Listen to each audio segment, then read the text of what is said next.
नमस्कार विद्यार्थी मित्रों, गुड मॉर्निंग, सुप्रभातम।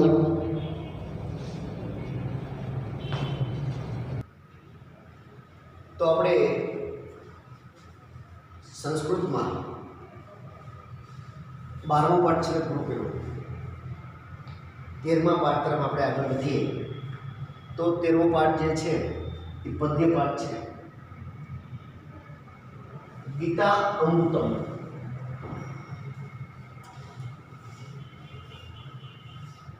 गीता अमृतम એટલે કે ગીતાનું અમૃત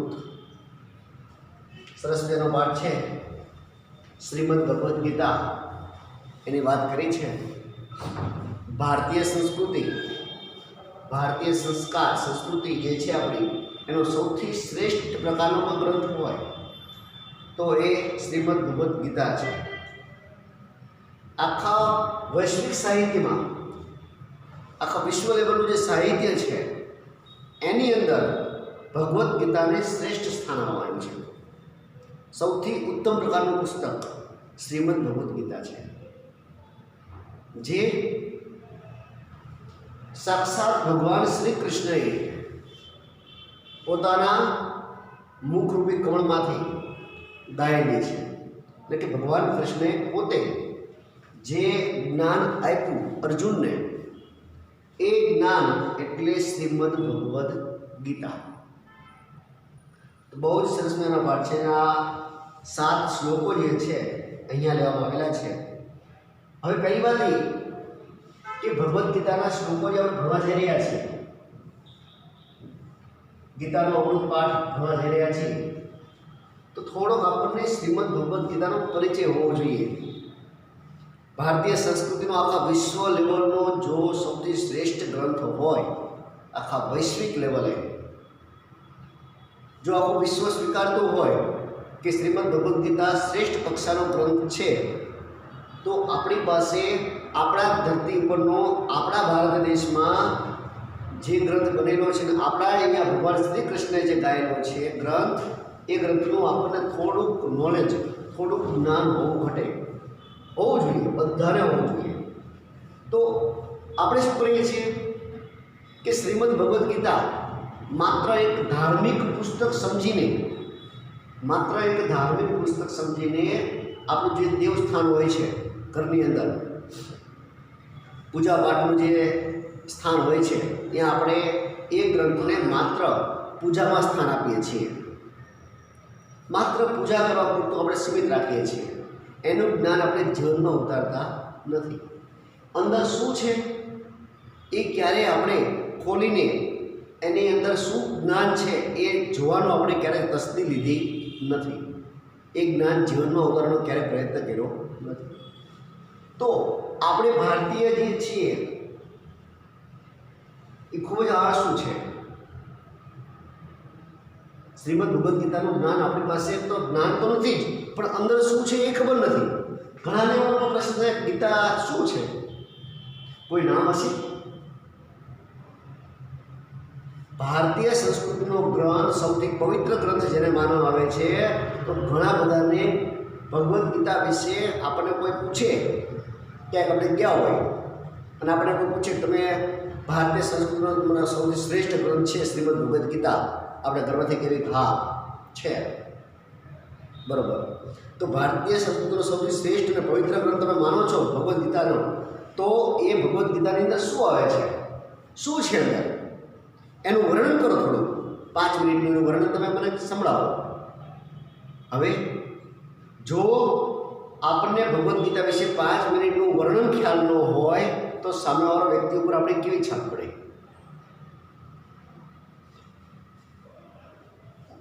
વિશ્વ લેવલની જે યુનિવર્સિટી છે ને એની અંદર શ્રીમદ ભગવદ્ ગીતા ઉપર આજે પણ પીએચડી થાય છે એના ઉપર।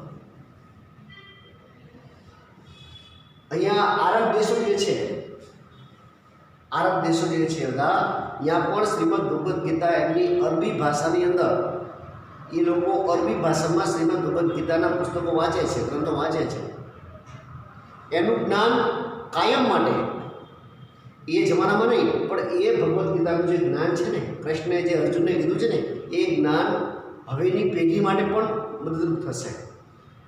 ભગવદ્ ગીતા એક એવી વસ્તુ છે કે તમારા જીવનની દરેક સમસ્યાનું સમાધાન એ શ્રીમદ ભગવદ્ ગીતા છે. જીવનની કોઈ પણ સમસ્યા, જીવનની કોઈ પણ મુશ્કેલી હોય એનું સમાધાન જો કોઈ ગ્રંથમાં મળે તો એ ગ્રંથ છે શ્રીમદ ભગવદ્ ગીતા. અને એ ભગવાન કૃષ્ણે અર્જુનને શા માટે કીધું? તો અર્જુનની પણ સમસ્યા હતી, અર્જુનને પણ મુશ્કેલી હતી, અને એ મુશ્કેલીના સમાધાન સ્વરૂપે ભગવાન કૃષ્ણએ અર્જુનને જે સમજાવ્યું, જે સમજણ શક્તિ આપી, એ સમજણ શક્તિ એટલે એને આપણે કયા નામથી ઓળખીએ છીએ? શ્રીમદ ભગવદ્ ગીતા નામથી ઓળખીએ છીએ, જે મહાભારતનો જ એક ભાગ છે. મહાભારત જે છે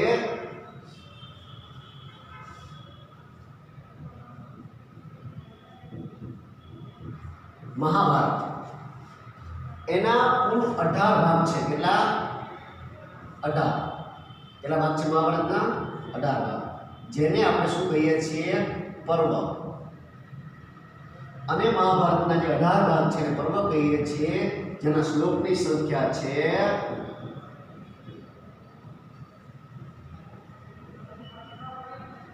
1,00,000. 1,00,000 શ્લોક મહાભારતના છે ભાઈ.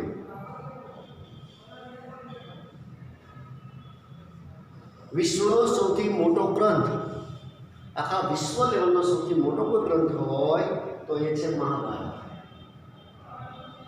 જેના રચયિતા છે મહર્ષિ વેદવ્યાસ.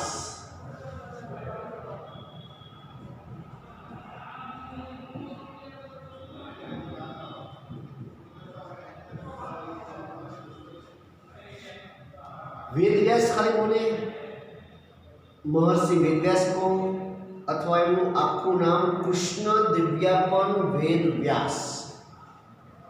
કૃષ્ણ દિવ્યાપન વેદવ્યાસ, શોર્ટમાં બોલે તો મહર્ષિ વેદવ્યાસ. એમને આ મહાભારતનો ગ્રંથ છે ને એ લખેલો છે, જેમના 1,00,000 શ્લોક છે. કેટલા? 1,00,000 શ્લોક અને 18 ભાગમાં વિભાજિત છે મહાભારત. એ જે 18 ભાગ છે એમાં છઠ્ઠું પર્વ છે, છઠ્ઠું પર્વ ભીષ્મ પર્વ. કયું પર્વ? છઠ્ઠું પર્વ છે ભીષ્મ પર્વ. અને એ ભીષ્મ પર્વની અંદર આ વાત આવે છે. હવે તમે બધા મહાભારત વિશે થોડાક તો પરિચિત હશો જ. મહાભારતનો મને ખ્યાલ હશે, ઘણા બધા વિદ્યાર્થીઓને મહાભારત વિશે માહિતી હશે થોડી ઘણી, કે ભાઈ મહાભારત એટલે શું? તો કે મહાભારત એટલે આટલી ખબર હોય, જાજી ખબર ન હોય પણ કદાચ આટલી તો બધાને, મોસ્ટ ઓફ આટલી તો બધાને ખબર હોય જ કે પાંડવો વર્સિસ કૌરવો. આટલી તો બધાને ખબર હોય છે, મોટા ભાગના વિદ્યાર્થીઓને આટલી ખબર હોય છે કે પાંડવો અને વર્સિસ કૌરવો, એક બાજુ પાંડવો છે એક બાજુ કૌરવો છે. આ બંને ભાઈઓ બહુ જ મોટું યુદ્ધ કરે છે, એટલે નામ મહાભારત. આટલી ખબર હોય ઘણા બધાને, મોટા ભાગના વિદ્યાર્થીને આટલી તો ખબર હશે જ કે પાંડવો અને કૌરવોનું બહુ જ મોટું ઘમસાણ યુદ્ધ કુરુક્ષેત્રની અંદર, દિલ્હીમાં કુરુક્ષેત્રનું મેદાન, જે હાલમાં ન્યૂ દિલ્હી નામથી ઓળખાય છે. ન્યૂ દિલ્હીના વિસ્તારમાં કુરુક્ષેત્ર મેદાન આવેલું છે, અને એ મેદાનમાં જે યુદ્ધ થયું, 18 દિવસ યુદ્ધ હાલેલું. જો ભારતીય સંસ્કૃતિમાં 18નો આંકડો છે ને એ વારંવાર આવે છે. 18 જો મહાભારત આગળ બહુ જ 18 આપણે જોડાયેલું છે. મહાભારતના પર્વ કેટલા? 18. ભગવદ્ ગીતાના અધ્યાય કેટલા? તો કે 18. મહાભારતનું યુદ્ધ હાલ્યું કેટલા દિવસ? તો કે 18. સૈન્યની સંખ્યા કેટલી હતી? તો કે 18 અક્ષોણી. 18 અક્ષોણી સૈન્ય હતું. પછી મહાભારત પૂરું થયું પછી ભીષ્મ પિતામહ કેટલા દિવસ જીવ્યા હતા? તો કે 18. આ 18નો આંકડો ભારતીય સંસ્કૃતિમાં સૌથી વધારે વપરાય છે. એટલે તો આવા 6 18નો સંયોગ છે. હવે અલગ અલગ જો પુરાણ કેટલા? તો કે 18. પુરાણ કેટલા છે? 18. એ 18 ગુણ્યા 6 આ 6 વસ્તુઓનો સંયોગ જે છે 18નો સૌથી પવિત્ર વસ્તુ 18 છે આંકડો એ આંકડો જે છે 6 વખત ગણવામાં આવે છે 8 6 24 8 6 48 48 નો 8 8 6 48 48 નો 8 દી 4 6 5 6 5 10 કેટલા થયા 108 18 નો સંયોગ જે છે ને એ 6 વખત ગુણવાથી 108 ની સંખ્યા બને છે એટલે તો એવું કહેવાય છે કે ભાઈ માળાના મણકા હોય ને એ 108 માળાના જે અંદર મણકા રહેલા છે ને એ 108 છે મંદિરની ફરતે જે ચક્કર લગાવે છે ને પ્રદક્ષિણા કરે છે એ પ્રદક્ષિણા પણ 108 પ્રદક્ષિણા કરવાનું મહત્વ છે બીજું એમ્બ્યુલન્સ જે છે એ 108 રાખવા પાછળ રીઝન આ છે જીવન અને મૃત્યુનો જે સંયોગ છે ને એ 108 સાથે જોડાયેલો છે એટલે તો એમ્બ્યુલન્સનો જે નંબર છે ને 108 પસંદ કરવામાં આવેલો છે એ આ ભારતીય સંસ્કૃતિનો 18 × 6 નો જે સંયોગ છે ને 18 × 6 નો સંયોગ એ સંયોગનું મહત્વના કારણે 108 એમ્બ્યુલન્સ નંબર રાખવામાં આવેલો છે તો આપણે એમાં નથી જવાનું હોય ચલો આ આપણે અહીંયા અંકવું જોઈએ આપણે રાખવાના છે યાદ આમને પાંડવો વર્સિસ કૌરવો એક બાજુ પાંડવોની સેના છે એક બાજુ કૌરવોની સેના છે બંને એક જ મગની ફાઇલ કહેવાય છે આપણે એક મગ હોય એના બે ભાગ પડેલા હોય એવી રીતે આ એક જ પિતાના સંતાનો છે પાંડુ રાજા મુખ્ય છે પાંડુ રાજા આમાં છે ધૃતરાષ્ટ્ર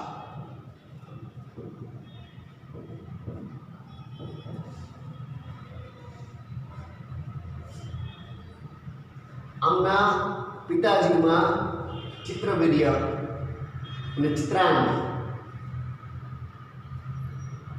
એ બંનેના પિતાજી ઉપર આગળ જોઈએ તો શાંતનુના બે સંતાનો હતા ચિત્રાંગદ અને વિચિત્રવીર્ય એ બંનેના સંતાનો આ એક પાંડુ અને ધૃતરાષ્ટ્ર પાંડુના પુત્રો કયા નામથી ઓળખાણા પાંડવો નામથી પણ ધૃતરાષ્ટ્રના પુત્રો જે છે એ ધૃતરાષ્ટ્રના નામના કારણે ઓળખાણ નથી પણ એ આખા કુરુવંશના આખો વંશ જે છે એ કયો વંશ કહેવાતો કુરુવંશ વંશાવલી પ્રમાણે ગણીએ આપણે તો અહીંયા કુરુ નામનો રાજા શાંતનુના અગાઉની પેઢીઓમાં એક કુરુ નામનો રાજા થઈ ગયેલો એક ભરત નામનો રાજા થઈ ગયો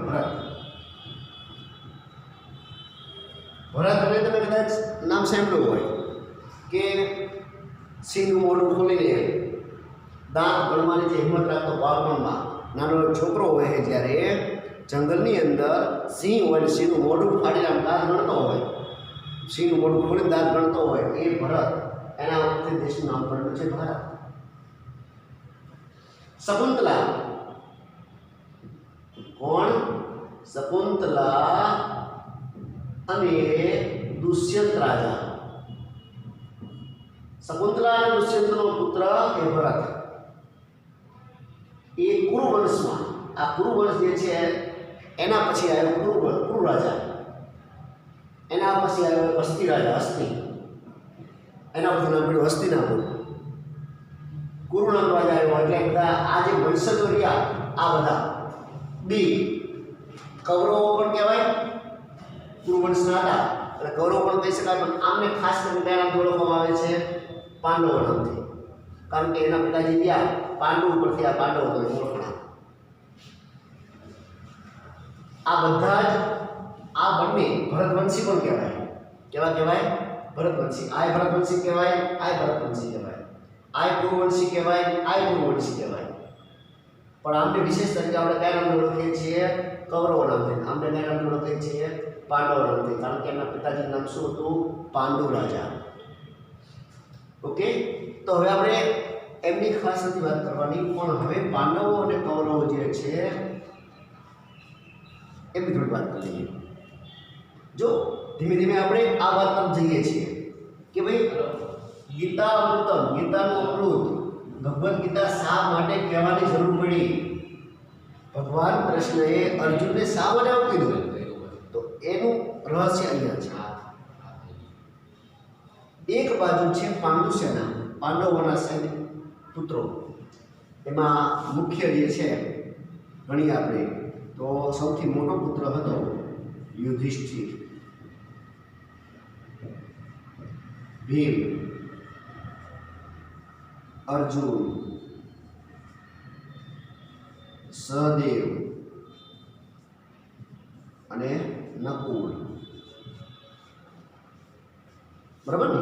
હવે કોઈને મનમાં પ્રશ્ન થાય કે સાહેબ તમે ખોટું કહો છો કે ભાઈ સૌથી મોટો તો કર્ણ હતો, કોઈ વળી એને થોડુંક વિશેષ જ્ઞાન હોય, થોડુંક એને ડીપમાં ઉતરો હોય વ્યક્તિ, અને એ આપણને એમ કે સર આ ખોટું છે, 5 પાંડવો નહોતા પણ 6 હતા પાંડવો, સૌથી મોટો કર્ણ હતો। આવું કોઈ વિદ્યાર્થીને મનમાં પ્રશ્ન થાય, બની શકે એવું। પણ એક વસ્તુ મેં કહી દઉં, કર્ણ સૌથી મોટો હતો, વાત સાચી છે, પણ એ પાંડવો ન કહેવાય, કારણ કે પાંડુ રાજા જે હતા ને એમનો પુત્ર હતો નહીં, કર્ણ એમનો પુત્ર નથી। હા, પાંડુની પત્ની જે હતી બરોબર, કુંતી, એનો પુત્ર ખરો, કુંતી પુત્ર કહેવાય, આય કુંતી પુત્ર કહેવાય, 5 આય કુંતી પુત્ર કહેવાય। પણ કર્ણ જે છે ને એ પાંડુ રાજા સાથે લગ્ન છે ને કુંતીના, એ પહેલા લગ્નના પહેલા આ મંત્ર વિદ્યાથી ઉત્પન્ન થયેલો દીકરો છે, મંત્ર વિદ્યાથી। દુર્વાસા નામના જે ઋષિ, ક્રોધિત ઋષિ હોય, દુર્વાસા નામના ઋષિ હતા, અને એ દુર્વાસા નામના ઋષિએ કુંતીને 5 મંત્રો આપ્યા હતા। કેટલા મંત્રો? 5 મંત્રો। અને 5 મંત્રો જે એવા હતા કે મંત્ર શક્તિ દ્વારા તને પુત્રની પ્રાપ્તિ થાય, આવું કુંતીને કીધેલું। કારણ કે કુંતીએ દુર્વાસા ઋષિની ખૂબ સેવા કરેલી, ખૂબ સેવા કરી, ત્યારે ઋષિ, આમ તો ઋષિ જે રહ્યા દુર્વાસા બહુ ક્રોધિત ઋષિ, બહુ જ ગુસ્સે થાય અને ગમે એને શ્રાપ આપી દે, પણ એટલી બધી સેવા કરી કુંતીએ કે એ ઋષિને દીકરી ઉપર એટલા બધા ખુશ થયા અને દીકરીને કીધું મંત્ર કે બેટા હું તને મંત્ર આપું છું, જ્યારે પણ તને સંતાન પ્રાપ્તિની જરૂર હોય, ત્યારે જ્યારે સંતાન જોઈએ ત્યારે હું તને જે મંત્ર કહું ને એ મંત્રનો જાપ કરજે તું। એ મંત્રનો જાપ કરીશ ને તને તો એનાથી દેવતાઓ જે છે એ દેવતાઓ સાક્ષાત આવશે અને તને ખૂબ શક્તિશાળી પુત્રોની પ્રાપ્તિ થશે, બહુ શક્તિશાળી પુત્રો। જેવા તું દેવતા, જે દેવતાને પસંદ કરીશ ને એ દેવતા આવશે અને એ દેવતા તને પુત્ર આપશે, આવું કીધેલું। એટલે કુંતીના મનમાં શંકા જન્મી કે ઋષિએ તો કંઈ નીકળી ગયા આ મંત્ર, પણ થોડુંક મનમાં શંકા જન્મી કે ખરેખર આવી રીતે મંત્ર દ્વારા પુત્રની પ્રાપ્તિ મને થશે, નહીં થાય, થશે, નહીં થાય, ખરેખર શું હશે? લાવ એકાદો મંત્ર હું જાપ કરી લઉં। એટલે એ સૂર્ય જાપ કરે છે, સૂર્ય મંત્રનો, સૂર્ય મંત્રનો જાપ કરે છે અને સૂર્ય મંત્ર દ્વારા સૂર્યદેવ આવે છે અને સૂર્યદેવ આવીને એને ખૂબ તેજસ્વી પુત્ર, સૂર્ય જેવું જેનું તેજ હોય એવો તેજસ્વી દીકરો જે છે ને એ કુંતીના ખોળા મૂકે છે અને કુંતીને કહે છે આ દીકરો જે છે એ હવે આજથી હું તને અર્પણ કરું છું। આ તે મંત્રનો જાપ કર્યો એનાથી આ દીકરો જે હું તને આપું છું, જે સૂર્ય જેવું તેજ ધરાવતો હશે અને ખૂબ શક્તિશાળી હશે। કુંતી ના પાડે છે, કુંતી કહે છે કે મેં હજી આ તો હું ખાલી માત્ર મંત્રનો જાપ કરીને ચેક કરવા માગતી હતી, તો ખરેખર મારે આ પુત્ર અત્યારે તો હું હજી લગ્ન નહીં થયેલા, જેથી કરીને હું આ દીકરાનો સ્વીકાર કરી શકું નહીં। તો સૂર્ય કહે છે કે તમારે આ દીકરાનો સ્વીકાર કરવો પડે, મંત્રનો જાપ કરવો છે, જે ઋષિના મંત્ર પ્રમાણે મારે તમને એક પુત્ર અર્પણ કરવાનો જ રહે છે। એટલે સૂર્ય કર્ણને આપી નીકળી જાય છે, પછી કુંતી મૂંઝાય છે અને પછી દીકરાનો શું કરે છે, પાણીની અંદર ત્યાગ કરી દે છે, પાણીની અંદર ત્યાગ કરી દે છે। કર્ણ જે છે નાના પેટીમાં સૂતો હોય, પાણીમાં જતો હોય અને અહીંયા અધિરથ નામનો સારથી હોય છે, અધિરથ, કયો સારથી? અધિરથ નામનો સારથી, અને એની માતાનું નામ, એની પત્નીનું નામ હોય છે રાધા।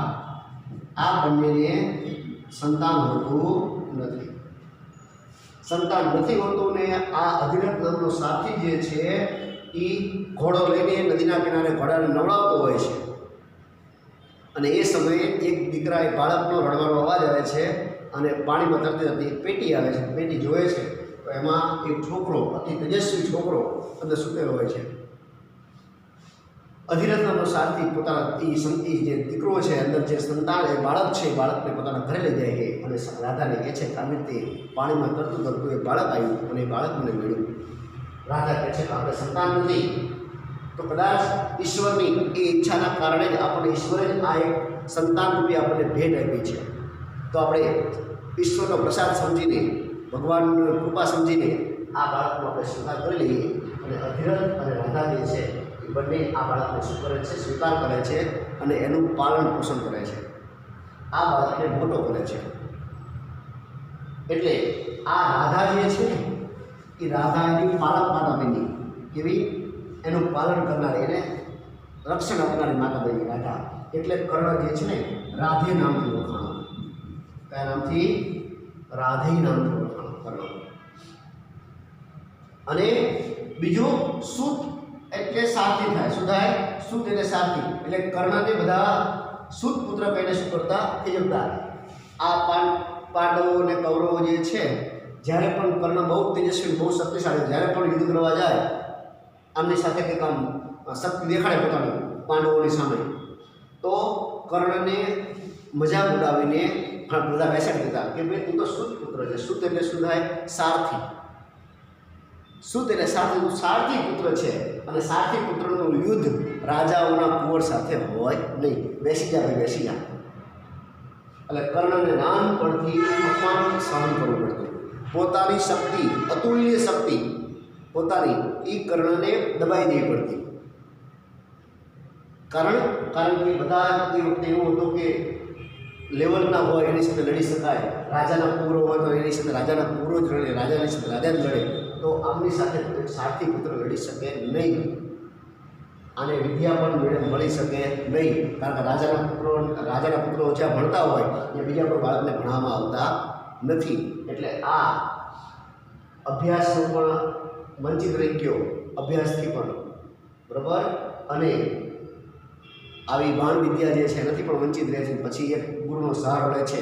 એ પોતે પોતાની જાતિ છુપાવીને એ પરશુરામ પાસેથી વિદ્યા પ્રાપ્ત કરે છે. કે બહુ લાંબી, આ તો બહુ લાંબી કથા છે. જેટલા આગળ હાલતા જઈએ આપણે એટલા આગળ વધતા જ જઈને આપણો વિષય ગયો એ બાજુ લઈ જાય. આ વાત છે. એટલે કે આમાં બહુ ઊંડા ઉતરશું તો બહુ લાંબુ થઈ જઈશું. પાછા વળીએ આપણે. એટલે ટૂંકમાં કર્ણ જે છે ને એ કુંતીનો પુત્ર છે અને વિદ્યા પ્રાપ્ત કરે છે પરશુરામ પાસેથી. બધી વાત પછી હવે, પણ અહીંયા કર્ણનો સ્વીકાર કરે છે. એટલે તમને મનમાં પ્રશ્ન થાય કે 5 પાંડવો નહીં પણ 6 પાંડવો. ના, પાંડવો 5 જ ગણાય. છઠ્ઠો પાંડવ જે છે ને એ પાંડવ નથી, પણ એ કુંતી પુત્ર કહેવાય કર્ણ.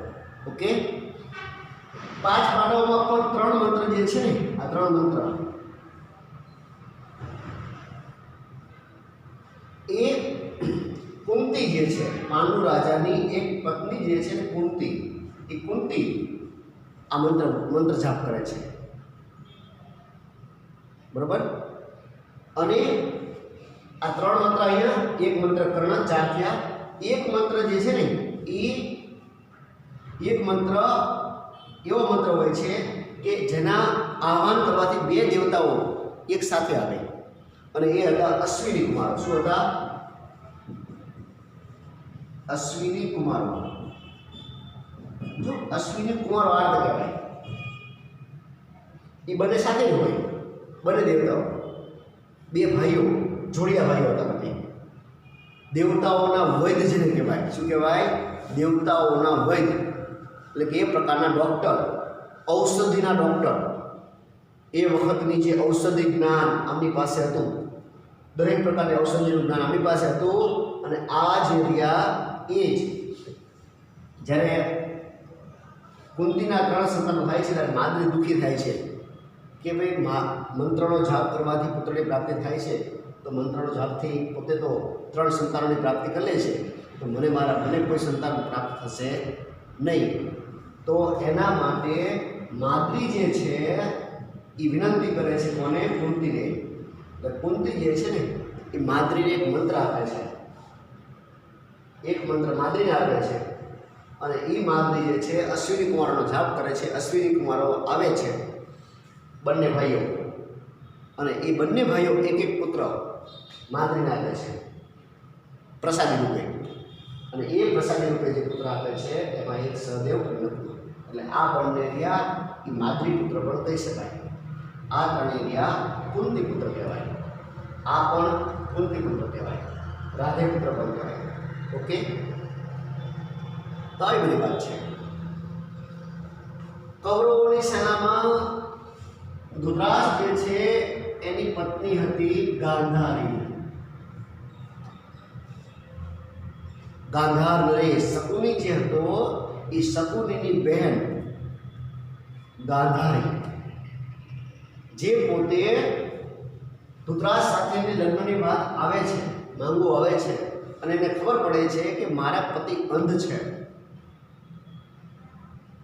તો મારા પતિ અંધ છે અને હું એમનું કષ્ટ, એમની મુશ્કેલી ક્યારે સમજી શકું, એમની તકલીફ મને ક્યારે સમજાય, એમને કેટલી તકલીફ પડે છે એ મને કેમ ખબર પડે? તો ક્યારે? તો કે હું પણ એમની જેમ જ એમનો સાથ નિભાવીશ અને એમને પૂરેપૂરો સહયોગ આપીશ. એટલે પોતે આંખે શું કરે છે? પટ્ટી બાંધે છે. પોતે મહાન શિવ ભક્ત હતી.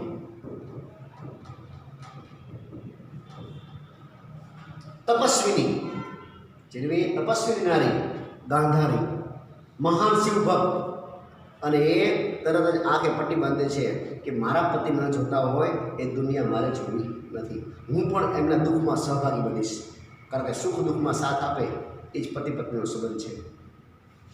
તો ગાંધારી છે ને એ આંખે પટ્ટી બાંધે છે, અને એ ગાંધારીને શિવજીનું વરદાન હોય છે.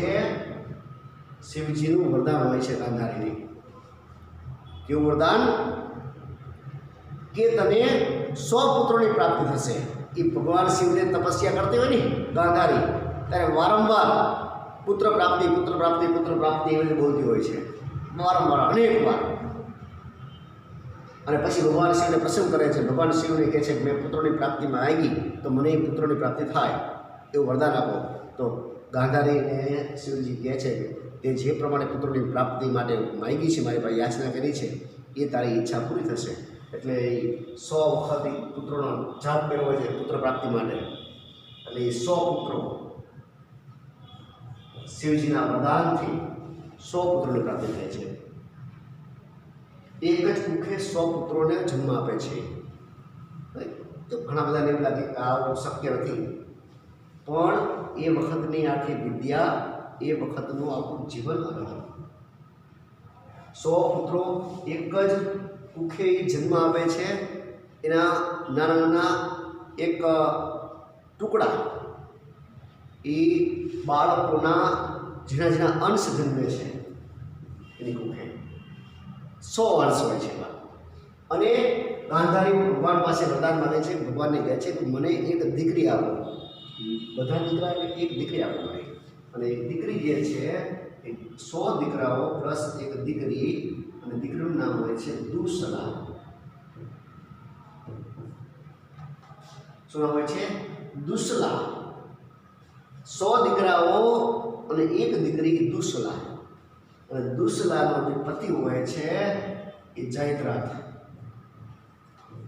જે મહાભારતમાં આપણે ચોથા પાઠમાં દૂત ઘટોત્કચ નામનો જે પાઠ જોયો આપણે, એમાં મેં તમને વાત કરી હતી અભિમન્યુનો વધ કર્યો ને, એમાં સૌથી મોટો હાથ કોનો હતો? આ જયદ્રથનો. જયદ્રથનો સૌથી મોટો હાથ હતો અભિમન્યુના વધમાં. અભિમન્યુને મારી નાખવામાં સૌથી મોટો ભાગ ભજવે છે કોણ? જયદ્રથ. એટલે કે ધૃતરાષ્ટ્રના જીજાજી. ધૃતરાષ્ટ્રના જીજાજી નહીં, એના જમાઈ. ધૃતરાષ્ટ્રના જમાઈ દુર્યોધનના જીજાજી. સોરી, દુર્યોધન. અને આમાં સૌથી મોટો હતો દુર્યોધન, દુશાસન, વિકર્ણ વગેરે વગેરે વગેરે. 100ની સંખ્યા રકમ મેળવે નહીં એટલે 100 એ 100નું નામ છે.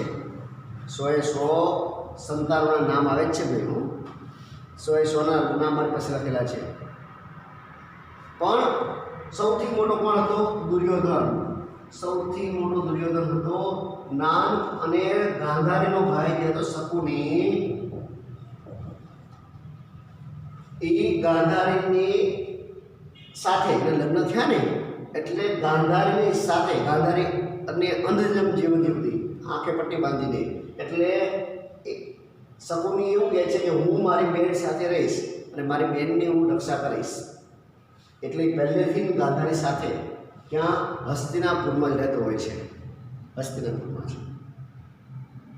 એવું મોટું રાજ્ય હોય, કદાચ હવે હજારોની સંખ્યામાં સૈનિકો રહેતા હોય ને હવે તો આવી ધીરે તો ફેર ન પડી જાય. આપણા મોટા રાજ્ય નહીં, સૌથી મોટું રાજ્ય હસ્તિનાપુર, એટલે આ ગાંધારી સાથે રહેતો હોય છે. ગાંધારીના જ્યાં બાળકો જન્મે છે તરત જ એના મનની અંદર ભાઈઓ વચ્ચેને દુશ્મનાવટના બીજ રોપી દે છે. કૌરવોને સતત એવી સલાહ, એવા જ માર્ગદર્શન આપે છે કે આ તમારા દુશ્મનો છે, આને મારી નાખો, આ રાજ્ય તમારું એકલાનું થઈ જશે અને આ રાજગાદી પર કોણ બેસશે? મારો દુર્યોધન, મારો ભાણો બેસશે. ખરેખર હકદાર કોણ હતો? યુધિષ્ઠિર. સૌથી મોટો સંતાન હોય ને પેઢીનો, એ રાજગાદીનો વારસદાર બને તો સૌથી પહેલો જન્મ કોનો થાય છે? યુધિષ્ઠિરનો. સૌથી પહેલો જન્મ યુધિષ્ઠિરનો થાય છે પાંડુના ઘરે, એટલે રાજગાદીનો વારસદાર સાચો આ બને છે. પણ શકુની જે છે એ રાજગાદીનો વારસદાર કોને કરવા માંગે છે? દુર્યોધનને. એટલે નાનપણથી એ દુશ્મનીના બીજ રોપે છે. ઝઘડાઓનું મૂળ જો કોઈ હોય તો એ છે શકુની. દુશ્મનાવટનું મૂળ હોય. મહાભારત જે છે ને એ બહુ સૌથી મોટું યુદ્ધ થાય છે ને એ આ શકુનીના કારણે. ધરતી ઉપર શકુની બહુ બુદ્ધિશાળી વ્યક્તિ હતો. મહાભારતના જે ઘટના બની એ વખતે એ સમયે સૌથી બુદ્ધિશાળી વ્યક્તિઓમાં એક હતો શકુની અને એક હતા કૃષ્ણ પોતે. આ બે સૌથી બુદ્ધિશાળી વ્યક્તિઓ. શકુની કૌરવ પક્ષે હતો તો એવા જ બુદ્ધિશાળી વ્યક્તિ પાંડુ પક્ષે ઉભા રહ્યા. કોણ? કૃષ્ણ. કારણ કે કૃષ્ણ આ પક્ષે ઉભું રહેવાનું કારણ એ હતું આમના પક્ષમાં ધર્મ હતો અને આમના પક્ષમાં અધર્મ હતો. અને ભગવાન કૃષ્ણે અગાઉ કહી દીધેલું યતો ધર્મ તત જય. જ્યાં ધર્મ છે ત્યાં જ વિજય થશે અને જ્યાં ધર્મ છે ને હું ધર્મને સાથ આપીશ. અને મારું જન્મનું કારણ એ છે કે યદા યદા હિ ધર્મસ્ય ગ્લાનિ ભવતિ ભારતમ અભ્યુત્થાનમ ધર્મસ્ય તદાત્માનં સૃજામ્યહમ. જ્યારે ધર્મ ઉપર ગ્લાનિ થાય, ધર્મ ઉપર સંકટ ઊભું થાય છે, ધર્મ ઉપર મુશ્કેલી ઊભી થાય છે અને અધર્મ મજબૂત બની જાય છે, ધર્મ ઉપર જોખમ વધે છે, ધર્મનો નાશ થવા માંડે છે અને અધર્મ મજબૂત થતું જાય છે, ત્યારે હું આ ધરતી ઉપર જન્મ લઉં છું અને આ ધરતી ઉપર જન્મ લઈને હું એ અધર્મનો શું કરું છું? નાશ કરું છું. અધર્મનો તો નાશ કરું છું, સાથે સાથે અધર્મીનો પણ હું શું કરું છું? નાશ કરું છું. યદા યદા હિ ધર્મસ્ય ગ્લાનિ ભવતિ ભારતમ અભ્યુત્થાનમ તદાત્માનં સૃજામ્યહમ. જ્યારે ધર્મ ઉપર સંકટ ઊભું થાય ત્યારે હું જન્મ ધારણ કરું છું. અને ભગવાન કૃષ્ણનું મુખ્ય ધ્યેય હતું ધર્મ. અને ભગવાન કૃષ્ણ કયા પક્ષે ઉભા રહે છે? ધર્મના પક્ષે, અધર્મના પક્ષે નહીં. અને ભગવાન કૃષ્ણ કહે છે કે જેટલા વ્યક્તિઓ અધર્મના પક્ષમાં છે એ વ્યક્તિ સારા હોવા છતાં એ મૃત્યુ પામશે, એમને મરવું પડશે, કોઈ જ બચવાનું નથી. સામેના પક્ષમાં ગમે એટલા યોદ્ધાઓ હશે પણ એ અધર્મના પક્ષમાં આવ્યા અને ગયા સમજો. અને એમાં ભીષ્મ પણ એનો ભોગ પડી જાય છે. કારણ કે ભીષ્મ જે છે ને એ પ્રતિજ્ઞાના પાલન માટે, પ્રતિજ્ઞાનું પાલન કરવું પડે મારે એવું એક પકડી રાખે છે. અને એ પ્રતિજ્ઞાના કારણે એ પણ કોને સાથ આપે છે? કૌરવ સેનાને, કૌરવોને, ધૃતરાષ્ટ્રને. અને એના કારણે મહાભારતનું યુદ્ધ થાય છે અને ભીષ્મને પણ મરવું પડે છે. કર્ણ પણ આ પક્ષે હોય છે, એ જાણતો હોય છે છતાં પણ એ મિત્ર ઋણ, એ દુર્યોધનનો ખાસ મિત્ર હોય છે. પણ મિત્ર દુર્યોધનનો ખાસ મિત્ર હોય છે. મિત્રતાના નાતે મિત્ર કાયમ દુર્યોધન રહ્યો, એ તો રાજા હોય છે, રાજાનો પુત્ર, બરોબર. ધૃતરાષ્ટ્ર રાજા હોય છે, એનો પુત્ર દુર્યોધન અને એનો મિત્ર, એટલે એને બધી સુખ સવલત આપે છે. આ તો ગરીબ હોય છે, સામાન્ય બધી પ્રકારની સુખ સવલત કોણ આપે છે? દુર્યોધન. એટલે આ એના રૂમમાં ડૂબી ગયો, એના દેવામાં, એના વ્યાજમાં ડૂબી ગયો દુર્યોધન. એટલે કર્ણ, એટલે કે કર્ણ એનું ઋણ ચૂકવવા માટે કે તું મને જ્યારે પણ જરૂર પડી ત્યારે તું મને મદદ કરે છે, તો મારે પણ તને મદદ કરવી જોઈએ. દુર્યોધન કર્ણનો ઉપયોગ ક્યારે કરે છે? યુદ્ધમાં. કે તું મને મદદ કરવા માગતો હોય તો મિત્ર તું મારી સાથે રહે છે યુદ્ધમાં, મારા પક્ષમાં. અને કર્ણ આ પક્ષમાં જોડી જાય અને દરેક પ્રકારના કપટમાં પણ પોતે ભાગીદાર બને છે. ન છૂટકે, ન ચાહતો હોવા છતાં પણ કર્ણ ખૂબ સારો માણસ હોય છે, ખૂબ સારો માણસ, બહુ સમજદાર, બહુ બુદ્ધિશાળી. પણ ઋણ જે છે ને, ઋણ, એ ઋણ ચૂકવવા માટે દુર્યોધનનો સાથે રહે છે અને દુર્યોધનની સાથે રહીને કરે છે. એના કારણે મને મરવું પડે છે. આ બધી વાત છે. તો ટૂંકમાં વાત કરીએ આપણે આગળ જલ્દી. હવે આ બહુ લાંબી વાત થઈ ગઈ, આમાંથી વાત જવું. પણ ટૂંકમાં પાંડવો અને કૌરવો જે છે એ બંનેનું યુદ્ધ થાય છે. એક બાજુ પાંડવો જે છે અને એક બાજુ કૌરવો છે, બરાબર. તો બે સામે આવી ગયા હોય હે પાંડવો અને કૌરવો. પાંડવો પાસેથી કપટથી બધું જ પડાવી લીધું હોય છે કૌરવોએ, એટલે કે શકુનીએ, દુર્યોધને, દુશાસને કોઈ પ્રકારની નીતિ જ નહીં. અને એટલા બધા હેરાન કર્યા પાંડવોને. એક સમયે જંગલમાં રહેવાનો વારો આવ્યો. 12 વર્ષ સુધી જંગલમાં રહે પાંડવો, 12 વર્ષ સુધી જંગલમાં. 1 વર્ષ અજ્ઞાતવાસ, મુશ્કેલીઓ પર મુશ્કેલીઓ. રાજાના અધિકારી હોવા છતાં જંગલમાં ભટકે છે, કપટ કરીને અમને હરાવી દઈએ. 5 પાંડવોની પત્ની જે છે પાંચાલીનું ભરી સભાની વચ્ચે વસ્ત્ર ખેંચે છે. એટલે કે ટૂંકમાં એકરામ ધર્મ જે રહ્યો એ હાવ નાશ કરી નાખે છે અને અધર્મ એટલો બધો હાવી થઈ જાય છે. ધર્મનું કોઈ રહેતું જ નથી. ધર્મ જેવું ભરી સભાની વચ્ચે સ્ત્રી હરણ થાય, વસ્ત્રો ખેંચાય. ભરી સભાની વચ્ચે આખી સભા બેઠી હોય કોઈ કંઈ બોલી ન શકે અને ભરી સભાની વચ્ચે દ્રૌપદીના વસ્ત્રો ખેંચતા હોય. આટલું બધું અન્યાય, આટલી બધી અનીતિ. અને અંતે પછી નક્કી થાય હવે યુદ્ધ સિવાય કોઈ વિકલ્પ રહ્યો નથી. અને એ વખતે પણ પાંડવો અને કૌરવો, એ વખતે અર્જુન જે છે ને, અર્જુન એમ કે અર્જુનના સાથી બન્યા હોય છે કોણ? કૃષ્ણ. અને અર્જુન એમ કહે છે કે હે વાસુદેવ, હે કૃષ્ણ, મારો રથ તમે 2 સેનાની વચ્ચે લઈ જાઓ. એટલે કે સામેના પક્ષમાં કોણ વ્યક્તિ યુદ્ધ કરવા આવ્યા છે એમને મારે જરાક જોવા છે. એટલે કૃષ્ણ જે છે ને એ પોતાનો રથ વચ્ચે લઈ જાય. ક્યાં? 2 સેનાની વચ્ચોવચ્ચ મધ્યમાં. અને પછી અર્જુન જે છે ને એ ઊભો થાય છે અને ઊભો થઈને સામેના પક્ષમાં જોવે છે કોણ યુદ્ધ કરવા આવ્યા છે. અને એ વખતે યુદ્ધ કરવામાં એ જોવે છે તો સામેના પક્ષમાં ભીષ્મ પિતામહ, જેના ખોળામાં અર્જુન રમેલો, દાદા, અને ખૂબ ચાહતા. ભીષ્મ અર્જુનને ખૂબ ચાહતા અને અર્જુન ભીષ્મને ખૂબ માનતો. એ કયા પક્ષમાં? સામેના પક્ષમાં, દાદા. સામે દ્રોણાચાર્ય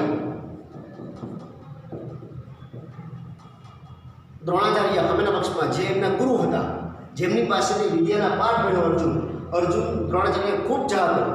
અને દ્રોણાચાર્ય અર્જુનને પોતાના સંતાન કરતાં વિશેષ ચાહતા.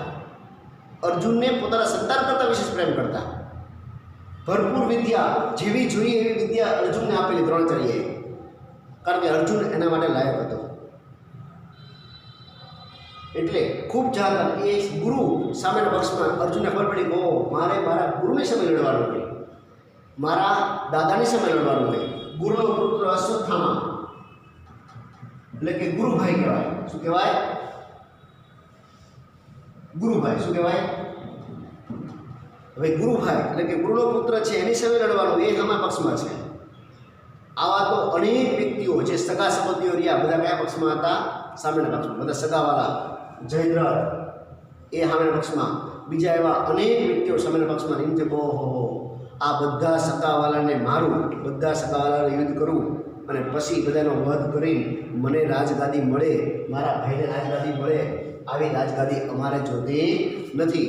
આ બધા હું આના માટે યુદ્ધ કરીશ નહીં. હું ભિક્ષા માગીને ભ્રમણ કરીશ, ભિક્ષા માગીને ભોજન કરીશ, પણ મારે યુદ્ધ કરવું નથી. હે વાસુદેવ, હું યુદ્ધ નહીં કરું. અર્જુનનું શરીર ધ્રુજવા લાગે અને અર્જુન જે છે ને એ બેસી જાય, શરીરમાંથી પરસેવો છૂટવા લાગે છે. કહે છે ઓહો આટલા બધાના વધ પછી મને જે રાજગાદી મળે એ રાજગાદી ખરેખર ભારરૂપ લાગશે, મને એનો મને બોજ લાગશે. આવો બોજ મારે સહન કરવો નથી. હે વાસુદેવ, હે કૃષ્ણ, આ યુદ્ધ મારે કરવું નથી. આમ કહીને અર્જુન જે છે રથ ઉપર હેઠ બેસી જાય. હવે ધર્મ અને અધર્મનો પ્રશ્ન છે. સામેના પક્ષમાં કૌરવો છે ને બધા અનીતિની પૂરી કરી નાખી છે, હદ બહાર નીકળી ગયા છે. આ બાજુ અર્જુન હેઠો બેસી ગયો. હવે શું કરવું? શંખ ફૂંકાઈ ગયા છે, યુદ્ધ નક્કી થઈ ગયું છે અને અર્જુન પોતાના ધર્મથી વિચલિત થયો. અને એ વખતે ભગવાન કૃષ્ણ રહ્યા ને એ ઊભા થાય છે. અને ભગવાન કૃષ્ણ ઊભા થાય અને અર્જુનને જે સમજણ આપે ત્યાં પરિસ્થિતિને સંભાળવાની, એ પરિસ્થિતિને સંભાળવાની જે સમજણ શક્તિ આપે છે, એ સમજણ શક્તિ ત્યાંથી શરૂ થાય. શ્રીમદ ભગવદ્ ગીતા ત્યાંથી શરૂ થઈ જાય.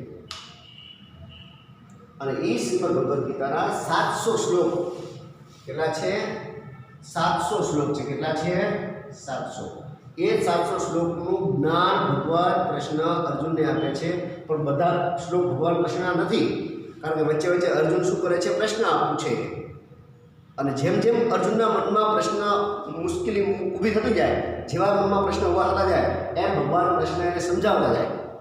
ભગવાન અર્જુન જેમ પૂછતો જાય એમ ભગવાન કૃષ્ણ સમજાવતા જાય. અર્જુન જેમ પૂછતો જાય ભગવાન કૃષ્ણ સમજાવતા જાય. એ બંને વચ્ચેનો સંવાદ અહીંયા છે શ્રીમદ ભગવદ્ ગીતાની અંદર. પણ માત્ર બેનો સંવાદ નથી, આવા જ બે વ્યક્તિ બીજા પણ બે હોય છે કે જે ખરેખર યુદ્ધ ક્ષેત્રમાં નથી, ઘરે બેઠા લાઈવ આખું મહાભારત જોતા હોય છે. એ બે વ્યક્તિ હતા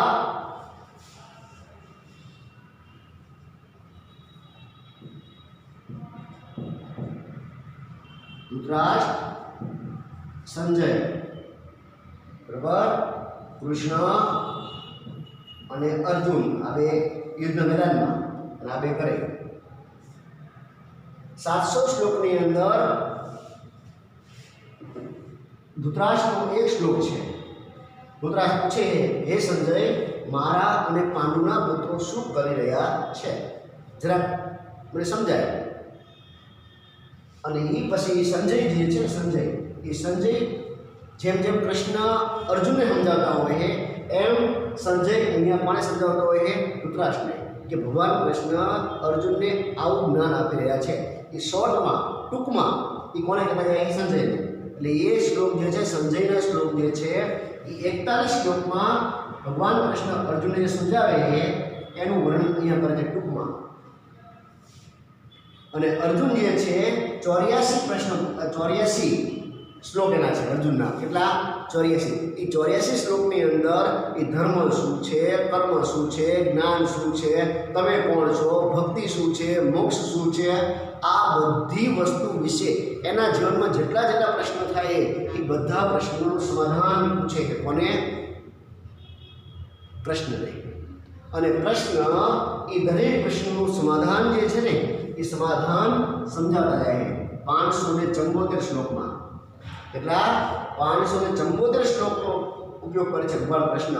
અર્જુનના 84 પ્રશ્નો જે છે ને 84 જેટલા શ્લોક એને સમજાવવા માટે ભગવાન કૃષ્ણ 574 જે જ્ઞાન આપ્યું એ 574 શ્લોકની અંદર આ વર્ણન કરવા આવ્યું.